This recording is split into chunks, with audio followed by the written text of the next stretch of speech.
2,987 people died that day. Men, women, children. 60 companies were involved. So everybody lost somebody. I would imagine that the direct victims probably had extended families, so the loss is a whole lot more than just those that were in the tower. They were cleaning up this horrendous mess. There were 19,000 body parts they had to pick up in this particular incident, and you can just imagine how gruesome that was after maybe the third, fourth, or fifth day of doing that. So we're all impacted to some extent in terms of how we feel now and then. Here are the Sunport planes coming and going from the Sunport all the time. 3 days after this happened, there was no airplanes in the sky whatsoever for 3 days. They had totally shut the air corridors down within the United States. And it was haunting to come out in the morning when most of the traffic is heading east from the airport and not see an airplane in the sky and not hear the engines or see the smoke coming out of them as they leave. It was just eerie feeling. What was shocking was seeing the second plane hit the building, and then hearing that a third plane was missing, and then to hear that another plane hit the Pentagon, then to hear that the president was up in Air Force One flying, that nobody knew where he was at. It was just mind-boggling of all of this stuff that was happening. I can tell you it was a day in my life that I felt like I was truly a part of America.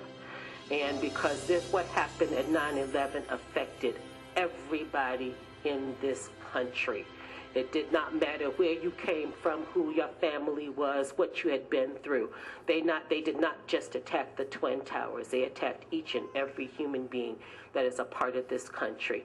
I felt extreme pride and wanted to make sure that we could do something to continue to honor those folks that had such a horrific day.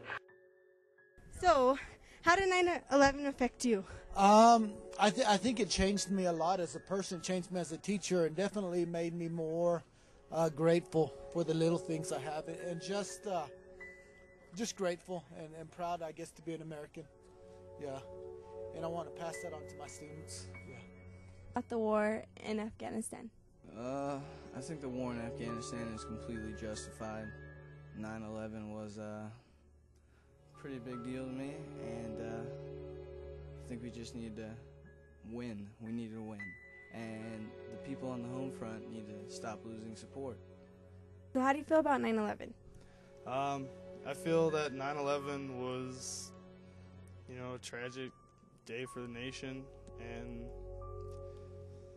some decisions were made that a lot of people don't agree with, but, I guess it's hard to run the country, so gotta give props to George Bush. Can I have your memories of 9/11? It was pretty traumatizing for everybody, I think. I'll never forget that day. That doesn't happen in America very often, and I don't want to ever see it happen again. We must stand strong as a nation and never, ever, ever forget those folks that we lost on that day. This past Sunday, I picked up the local newspaper, and inside were photos of all the fallen soldiers of New Mexico that have been killed in Iraq. My eyes fell upon the picture of Emilian Sanchez, a 2005 Independence High School graduate. He was my student. I think about him and I remember his smile, his laugh. I can hear his voice, and I can even remember the type and the faint smell of cologne he wore. He was 20 years old when he was killed in Iraq. He died for me, and he died for all of you, so that we can enjoy the freedom that so many of us take for granted. He's my hero of 9/11, and as long as I have a classroom to hang his photo, he will always be there, protecting me and watching over all of us. And as we think of all those lives that were taken in 9/11, remember those who have served our country in the aftermath of that horrible day. And I'm going to say thank you, Emilian, for giving us your most precious gift, your gift of service to our country and your life.